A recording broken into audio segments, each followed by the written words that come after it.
భావిస్తున్న ఒకటి. రెండు, నేను ఈ లేఖ అనేటటువంటిది రిలీజ్ అయిన తర్వాత ఎప్పుడు కేసీఆర్ గారికి కొంచెం ఇబ్బంది జరిగినా, అది కాళేశ్వరం కమిషన్కి వారు పిలుపుకొచ్చినా, 2 సార్లు వారు యశోద హాస్పిటల్కి వచ్చినా, నా చిన్న కొడుకు అమెరికాకు తీసుకెళ్లే సందర్భమైనా నేనే వారి దగ్గర పోయినా. నాకేం బేషనే ఉంటుంది, ఆయన మా నాన్న కదా.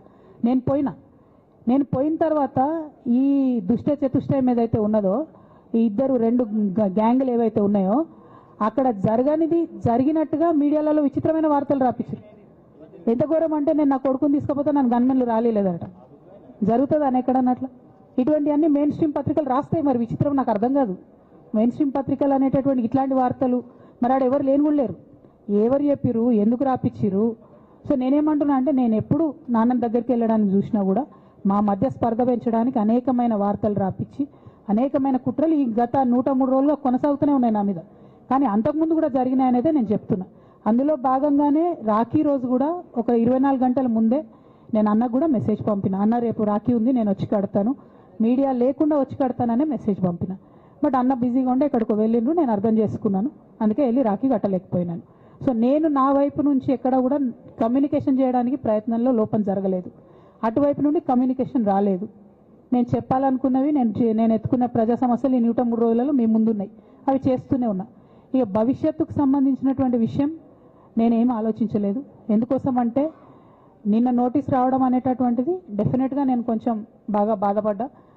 నాకెందుకు నోటీస్ వస్తుంది, మరి నా లేఖ లీక్ అయింది, లీక్ చేసింది ఎవరు అంటే చేసినటువంటి వ్యక్తుల మీద ఎందుకు విచారణ జరగలేదు అనేటటువంటిది ఖచ్చితంగా పార్టీ అంతర్గతంగా ఆలోచన చేసుకోవాలి.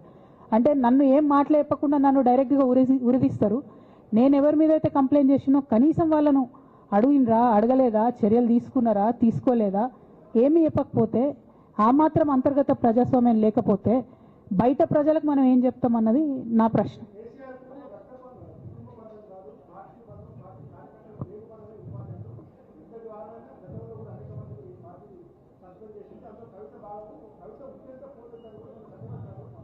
నేనేమంటున్నా బ్రదర్, వాళ్ళందరికీ ఏది చెప్తే స్క్రిప్ట్ రాసిస్తే అది మాట్లాడతారు, దాంట్లో ఏముంటుంది. ఇప్పుడు పెద్ద సంఘటన జరగడం ఏంటిది, నన్ను పార్టీ నుండి విడగొట్టాలనేటటువంటి ఒక నిర్ణయం అది జరిగింది. జరిగిన తర్వాత ఇవన్నీ జరుగుతూనే ఉంటాయి, చిన్న చిన్న విషయాలు. అవంతా వ్యక్తులను సీరియస్గా తీసుకోవాల్సిన అవసరం లేదు. అల్టిమేట్గా నేనేమంటున్నా అంటే, నన్ను అడగకుండానే ఉరి తీశారు, కనీసం ఏమైంది అని కూడా అడగలేదు.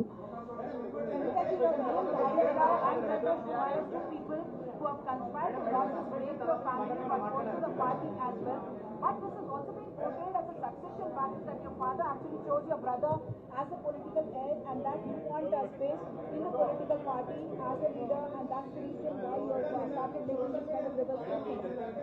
మేడం నేనేమంటున్నా తీసాను మేడం, నేనేమంటున్నా అంటే, నేనేమంటున్నా అంటే, ఇప్పుడు ఈ నేను మాట్లాడే ప్రెస్ మీట్ చూస్తున్నటువంటి రాజకీయ నాయకులకు కావచ్చు, బీఆర్ఎస్ పార్టీకి సంబంధం లేని వ్యక్తులకు కావచ్చు, వాళ్ళకి ఇది ఒక ఎంటర్టైన్మెంట్, ఇది ఒక వార్త.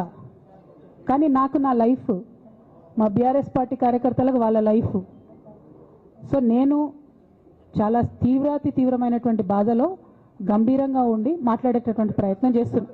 నేనేమంటున్నా అంటే కుటుంబంలో జరిగినటువంటి అనేక అంశాలను నేను చెప్పను కూడా.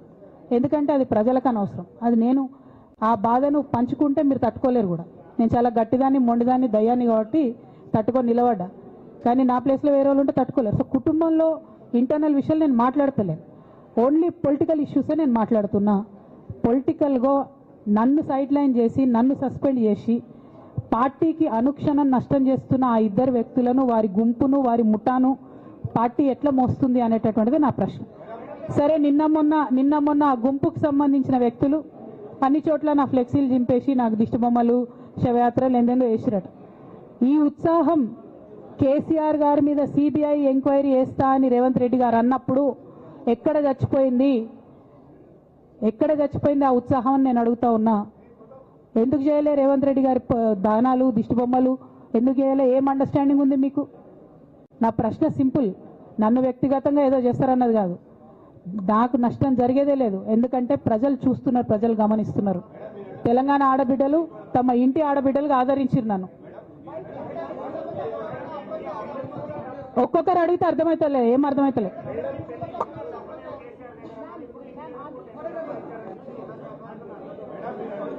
Harish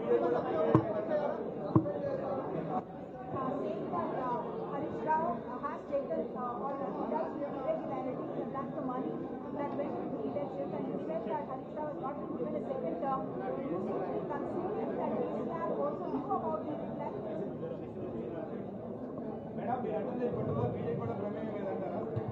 నేనేమంటున్నా బ్రదర్, కుట్రలో ఎవరి ప్రమేయం ఉందన్నది నాకు తెలియదు. నన్ను సస్పెండ్ చేసిండ్రు. బీఆర్ఎస్ పార్టీకి, తెలంగాణ ఉద్యమానికి, తెలంగాణ ప్రజలకు 20 సంవత్సరాలు నా జీవితంలో కష్టపడ్డా కాబట్టి ఒక అపీల్ చేస్తున్నా నేను ప్రెసిడెంట్ కేసీఆర్ గారికి, వర్కింగ్ ప్రెసిడెంట్ కేటీఆర్ గారికి. మన కుటుంబాన్ని విచ్ఛిన్నం చేసి పార్టీని హస్తగతం చేసుకోవాలనే కుట్ర జరుగుతుంది. దాన్ని తిప్పికొట్టండి. అవినీతి తిమంగళాలని బీఆర్ఎస్ పార్టీలకు వెళ్ళి తీసి బయటపడేయండి. అల్టిమేట్గా ప్రజలకు సేవ చేసే దాంట్లో మనం ముందుకెళ్లాలనేది నా ఆలోచన.